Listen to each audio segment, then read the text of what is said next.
नमस्कार दोस्तों, आपके अपने YouTube और टेलीग्राम चैनल पर आप सभी का अभिनंदन व स्वागत करता हूं। अपना जो पाठ चल रहा था वो चल रहा था राजस्थान के किसान आंदोलन। किसान आंदोलन के अंदर दोस्तों अपन ने बिजोलिया किसान आंदोलन तक पढ़ लिया है और आज अपन आगे का पार्ट बेंगू किसान आंदोलन से शुरू करेंगे। बेंगू किसान आंदोलन और बूंदी के किसान आंदोलन तक पढ़ने की अपन कोशिश करेंगे। तो दोस्तों बेंगू किसान आंदोलन की चर्चा करेंगे। बेंगू जो किसान आंदोलन है, यहाँ पर लगभग 25 प्रकार के कर लगाए थे। यहाँ का जो ठाकुर था उसका नाम अनूप सिंह था और उसके बाद में उस ठाकुर की जगह किसी अन्य को बनाया जाता है, उसकी भी अपन चर्चा करेंगे। दोस्तों ये जो आंदोलन है, बेंगू नामक स्थान जो है ये कहाँ पड़ता है? ये पड़ता है भीलवाड़ा के अंदर और वर्तमान में कहाँ पड़ता है? चित्तौड़गढ़ के अंदर आता है। दोस्तों आइए अब अपन इसको थोड़ा सा समझने का प्रयास करते हैं।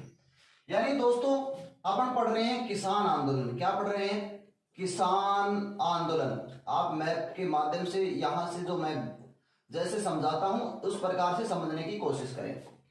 बात ध्यान में रखें दोस्तों, मैं यहां से स्टार्ट करता हूं। यानी ये जो क्षेत्र है, इस क्षेत्र को मैंने मान लिया ये क्षेत्र पड़ता है क्या? बेंगू क्षेत्र पड़ता है। कौन सा क्षेत्र पड़ता है? बेंगू क्षेत्र पड़ता है। दोस्तों ये क्षेत्र बेंगू पड़ता है और बेंगू जो है पूर्व की बात करें, बेंगू जो किसान आंदोलन दोस्तों 1921 से स्टार्ट होता है और 1925 के अंदर समाप्त होता है। 1921 से स्टार्ट होकर 1925 के अंदर इसे समाप्त किया जाता है। ये बेंगू नामक जो स्थान है पूर्व में दोस्तों पड़ता था भीलवाड़ा के अंदर। कहां पड़ता था? भीलवाड़ा के अंदर। यदि इसी स्थान की अपन बात करें वर्तमान स्थिति की तो कहेंगे यहां पर वर्तमान जो स्थिति है, वर्तमान में ये कहां पड़ता है दोस्तों? चित्तौड़गढ़ में पड़ता है। कहां पड़ता है? चित्तौड़गढ़ में। दोनों बात ध्यान में रखें। ये जो बेंगू किसान आंदोलन है ये यहां पर लगभग जो कर लगे थे, यानी कर लगभग कितने प्रकार के थे? 25 प्रकार के कर लगाए गए थे, टैक्स लगाया गया था। दोस्तों यहां पर यह भी बात आप ध्यान रखें कि यहाँ बेंगू के ठाकुर कौन था? पहले जो बेंगू का ठाकुर है उसकी बात अपन यहां करेंगे। यानी बेंगू जो स्थान पड़ता है, बेंगू का जो ठाकुर है उसका दोस्तों नाम है ऐसे अनूप सिंह। क्या नाम है? बेंगू का ठाकुर कौन है? अनूप सिंह। बात ध्यान में रहे, यहां पर 25 प्रकार के कर लगाए गए थे। ये जो आंदोलन है, आंदोलन की शुरुआत यानी किसकी? आंदोलन की शुरुआत कहां से की गई थी? आंदोलन की शुरुआत यानी मेनाल नामक एक स्थान पड़ता है। मेनाल भीलवाड़ा में पड़ता है। मेनाल के भैरूकुंड स्थान से की गई थी। मेनाल के भैरूकुंड स्थान भीलवाड़ा से। मेनाल के भैरूकुंड स्थान भीलवाड़ा से इस आंदोलन की शुरुआत की गई थी। दोस्तों आंदोलन के नेतृत्व की बात करते हैं। किसकी बात करते हैं? आंदोलन का नेतृत्व है, यानी आंदोलन का नेतृत्व बाहर दिया जाता है विजय सिंह पथिक को। लेकिन विजय सिंह पथिक क्या करते हैं? प्रत्यक्ष रूप से भार को सौंप देते हैं किसी को। यानी वो आदमी है भगवान पर भरोसा रखते हैं, हे नारायण हे राम, यानी भगवान को सौंप देते हैं। राम नारायण चौधरी को इसका भार सौंप देते हैं। यानी कहेंगे इसका नेतृत्व कौन कर रहे थे? राम नारायण चौधरी। दोस्तों ध्यान रहे, इसका नेतृत्व कौन कर रहे हैं? राम नारायण चौधरी। नेतृत्व सौंपा किसने था? यानी कह सकते हैं नेतृत्व है सौंपा किसने था? विजय सिंह पथिक ने सौंपा था। किसने सौंपा था? विजय सिंह पथिक ने किसको सौंपा था? राम नारायण, यानी भगवान पे भरोसा करते हैं। इन्होंने क्या किया? भगवान पे, राम और नारायण भगवान का ही नाम है, तो विजय सिंह पथिक ने भगवान पर भरोसा करते हुए राम नारायण चौधरी को क्या सौंप दिया? बेंगू किसान आंदोलन का नेतृत्व सौंप दिया। हुआ क्या वो देखो। ठाकुर अनूप सिंह बेंगू का ठाकुर है। ठाकुर अनूप सिंह बेंगू का ठाकुर है और इधर अपने यहां किसान है। एक तरफ तो ठाकुर अनूप सिंह है और दूसरी तरफ में अपने क्या है? किसान है। इन दोनों के मध्य कुछ समझौते हुए। इन दोनों के मध्य क्या हुआ दोस्तों? समझौता हुआ और समझौते के अंदर क्या किया गया? कब हुआ?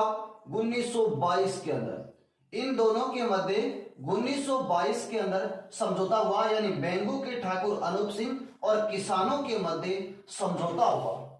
समझौता क्या हुआ कि समझौते में कुछ कर जो थे वो कम कर दिए गए, कुछ कर समाप्त कर दिए गए थे। यानी यहां पर मैंने बताया था टोटल कितने प्रकार के कर लगते हैं, 25 प्रकार के कर लगाए जाते थे, जिनमें से कुछ तो समाप्त कर दिए और कुछ घटाकर क्या कर दिए, कम कर दिए। लेकिन ये जो समझौता होता है इसको मेवाड़ सरकार क्या करती है, कौन सी सरकार, इस समझौते को मेवाड़ सरकार रद्द कर देती है। मेवाड़ सरकार ने वोलेस्विक, यानी एक समझौता है वोलेस्विक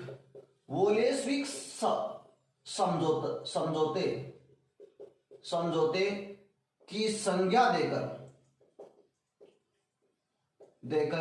रद्द कर दिया। ये वोलेस्विक समझौता दोस्तों रूस का समझौता है, यानी आपने कोई गठबंधन करके समझौता किया है, आपकी सहमति से ये समझौता हुआ है, यानी किसानों से आप मिले जुले हो, किसानों से आप मिले हुए हो। ये कौन कहती है, मेवाड़ सरकार कहती है, मेवाड़ शासक कहता है।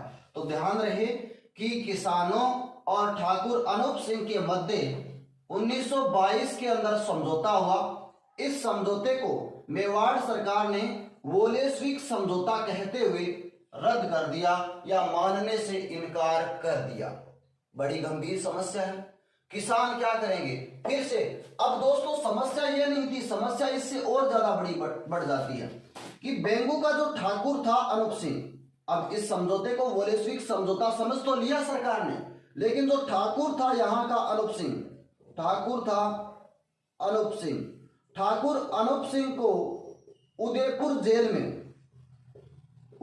जेल में नजरबंद करके बेंगू का भार, मुस्लिम बोलते हैं, बेंगू का भार अमृतलाल को सौंप दिया। किसको सौंप दिया, लाला अमृतलाल को सौंप दिया।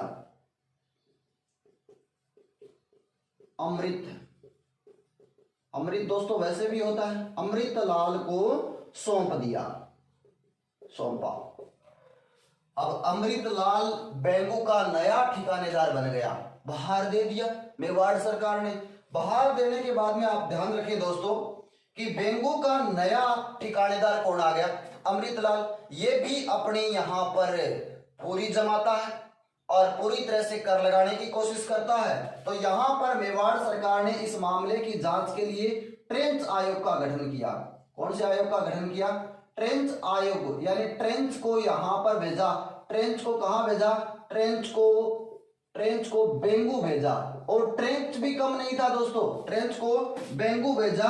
और बेंगू भेजने के बाद ट्रेंच ने क्या किया, बेंगू में जो भी हुआ है उस, यानी इसने कहा कि यहां पर जो भी कर लगे हैं वो सारे उचित हैं, कर सारे क्या हैं, उचित हैं। ये बात कौन कहता है, ट्रेंच आयोग कहता है कि बेंगू के अंदर जितने भी कर लगे हैं वो सारे के सारे उचित हैं। बात कौन कहे, ट्रेंच कहे।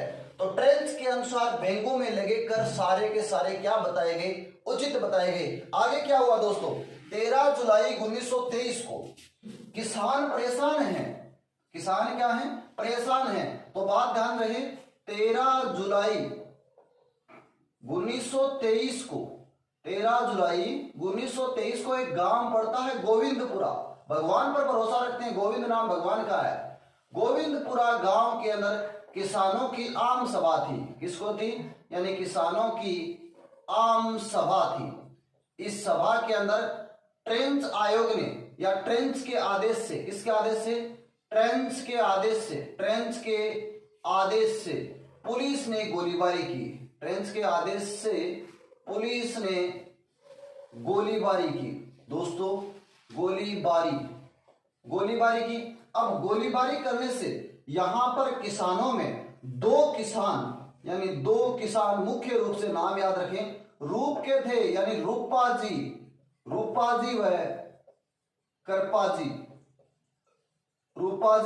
करपाजी धाकड़ शहीद हो गए। आप साथ साथ में नोट्स बना लेते रहें।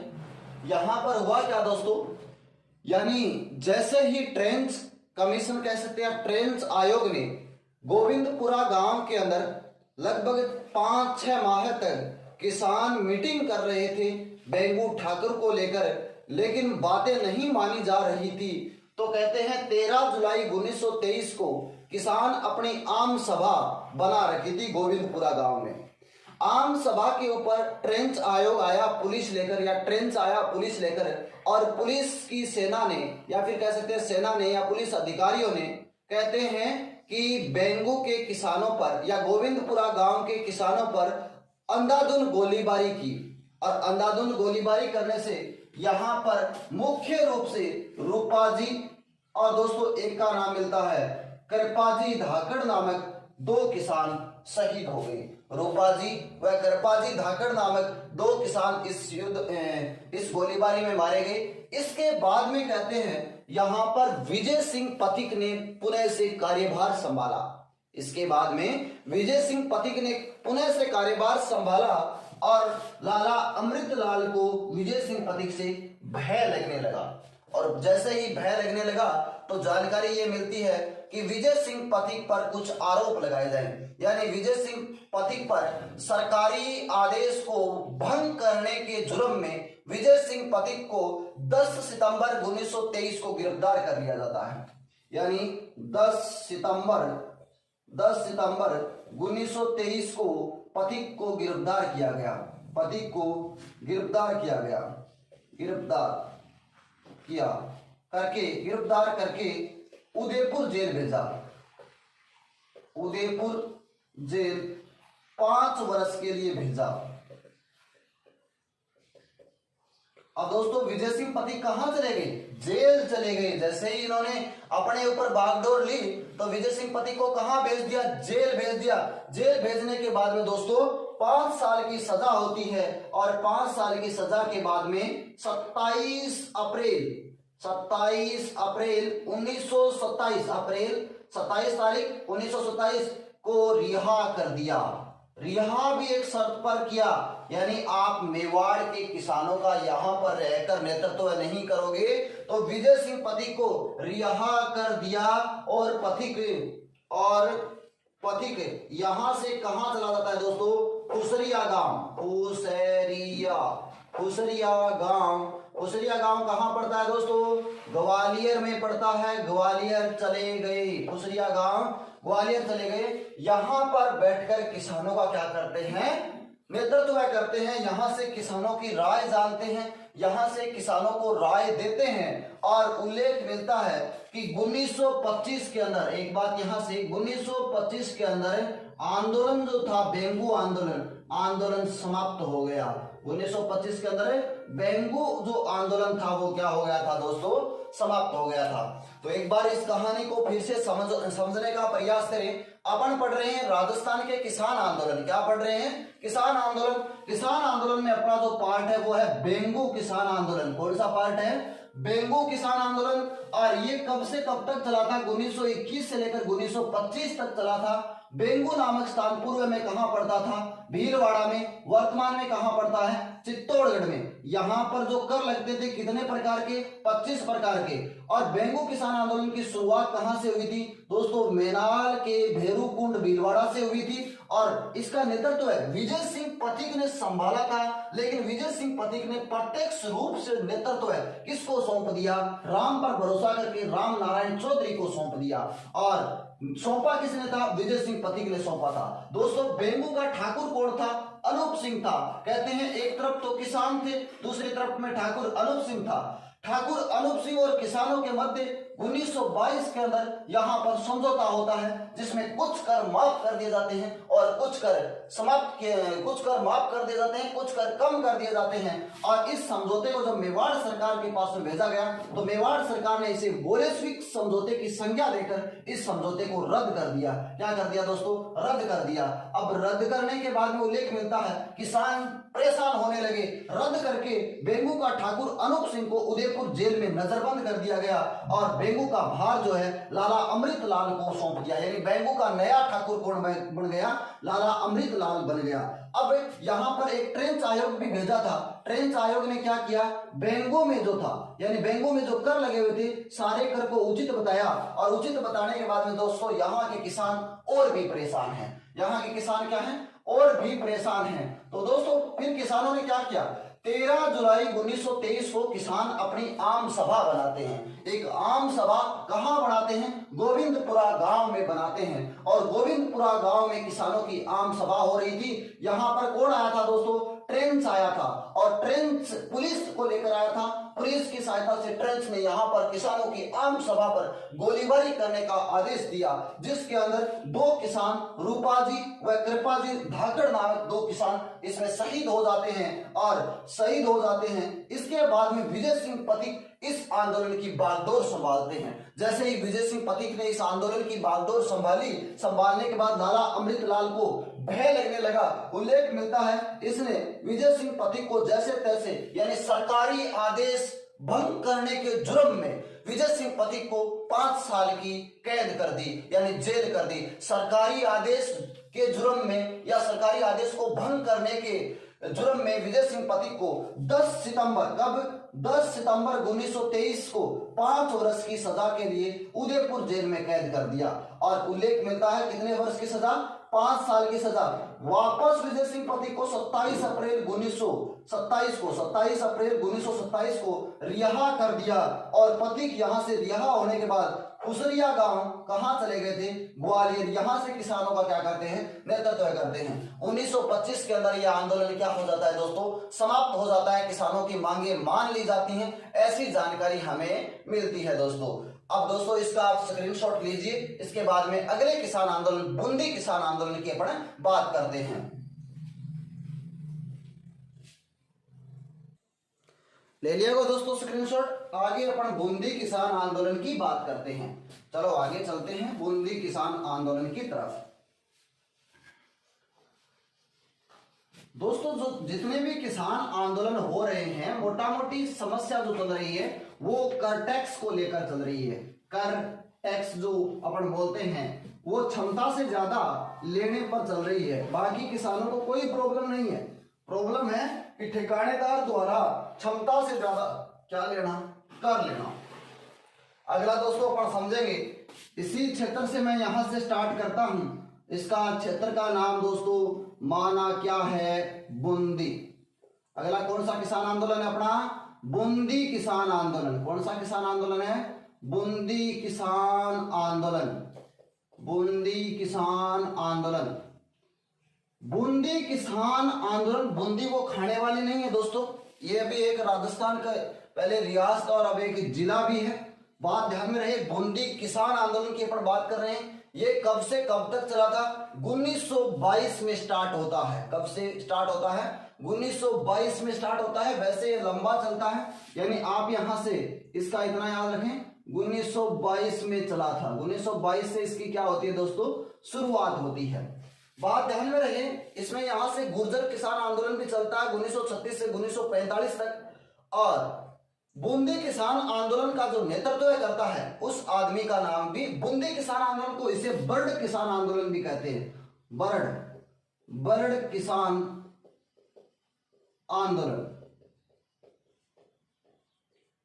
बर्ड बूंदी का क्षेत्र में बर्ड किसान आंदोलन भी कहते हैं। बूंदी का क्षेत्र दोस्तों बर्ड किसान आंदोलन के नाम से भी इसे जानते हैं। यहां पर दोस्तों बात ध्यान रहे, बूंदी में किसान आंदोलन का जो नेतृत्व करता है वो आदमी का क्या नाम है, पंडित नैनूराम। पंडित नैनूराम कह सकते हैं हाड़ौती संघ का नेता है। कौन से संघ का नेता है, यानी हाड़ौती संघ का कार्यकर्ता है या हाड़ौती संघ का नेता है। ये क्या है, हाड़ौती संघ का कार्यकर्ता कौन है, पंडित नैनूराम। पंडित नैनूराम के नेतृत्व में बूंदी किसान आंदोलन होता है दोस्तों। विशेष तौर से यहां पर क्यों होता है, ये जो बूंदी है ये एकमात्र रियासत है, एकमात्र रियासत है जहां महिलाओं की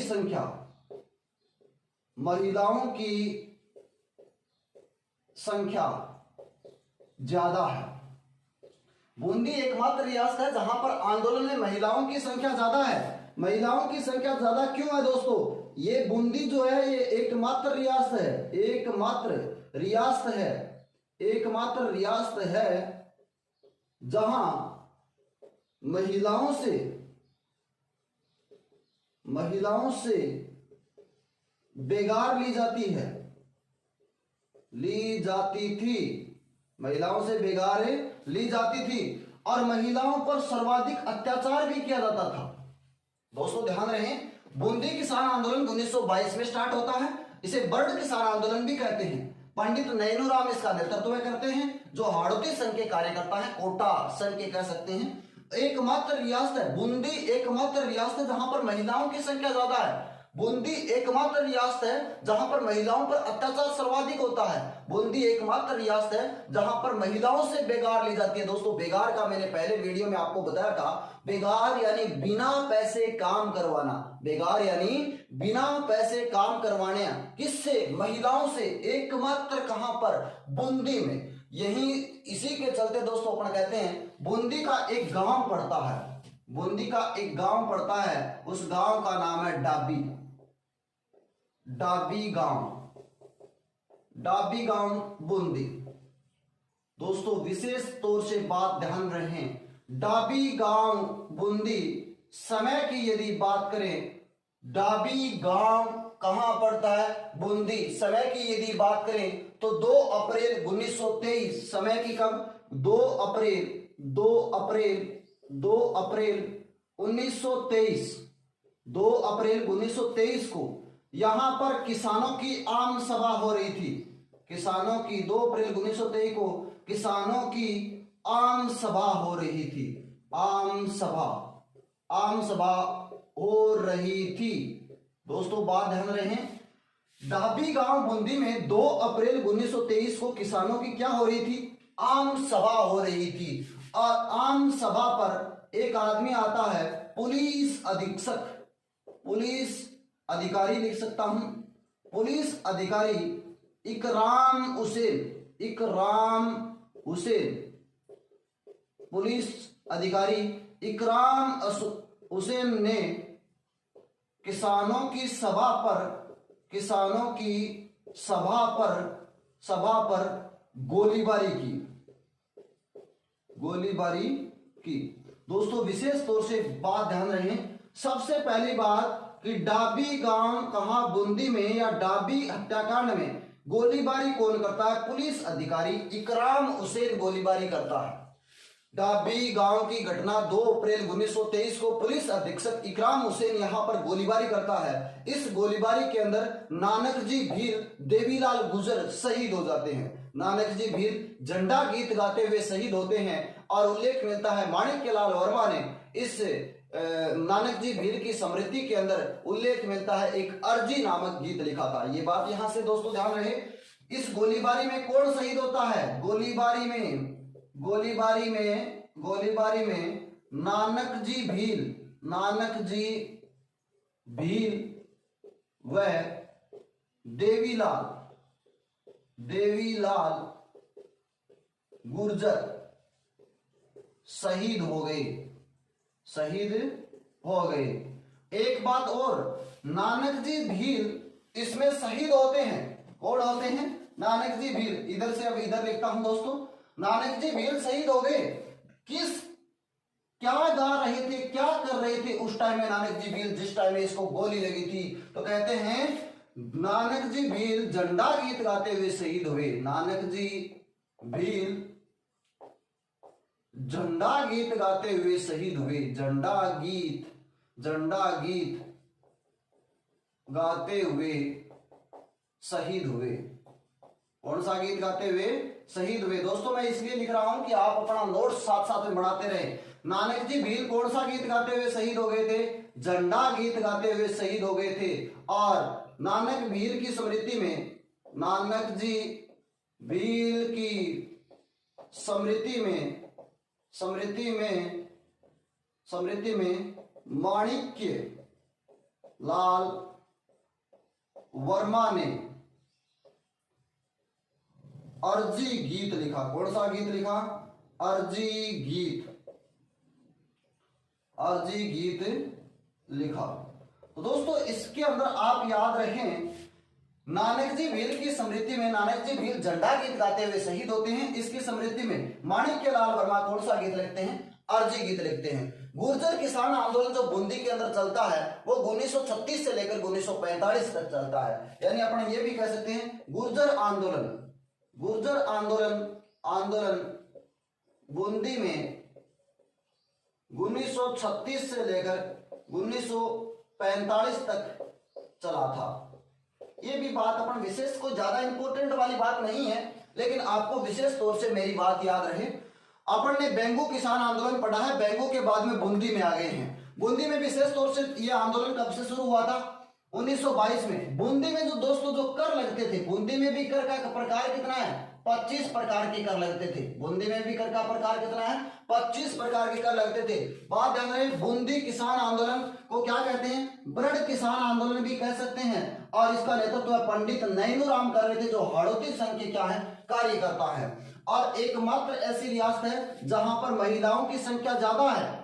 आंदोलन के अंदर महिलाओं की संख्या ज्यादा है। एकमात्र ऐसी रियासत जहां पर महिलाओं से क्या ली जाती है? बेगार ली जाती है।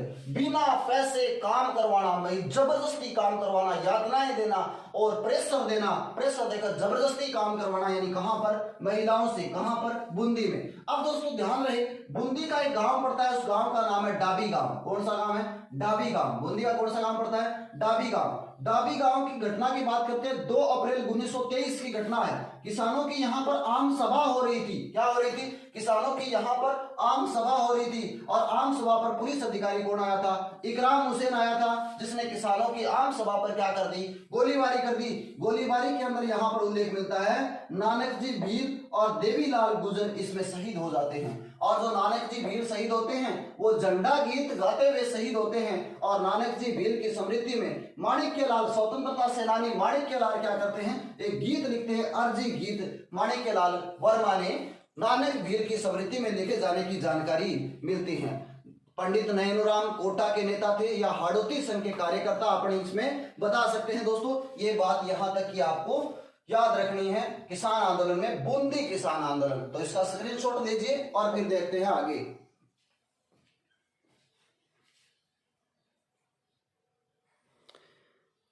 आशा करता हूं दोस्तों आपको हमारा वीडियो पसंद आया होगा और इसको ज़्यादा से ज़्यादा शेयर करें। आपको हमारे YouTube चैनल पर रीजनिंग, ज्योग्राफी और राजस्थान हिस्ट्री की क्लासें, जल्द ही हम इंडियन हिस्ट्री, ज्योग्राफी, कल्चर की क्लासें भी स्टार्ट करेंगे। आशा है कि आप वीडियो को हमारे को शेयर करें और ज़रूर एक बार वीडियो को देखें। पसंद आए या फिर इसमें कोई कमी रह जाती है तो हमें आप कमेंट बॉक्स में लिखकर कमी को बताएं या हमारे पर्सनल नंबर 9672875848 9672875848 पर मैसेज करके, व्हाट्सएप मैसेज करके हमें अवगत कराएं। हम नेक्स्ट वीडियो में उस कमी को सुधारने का प्रयास करेंगे। धन्यवाद दोस्तों।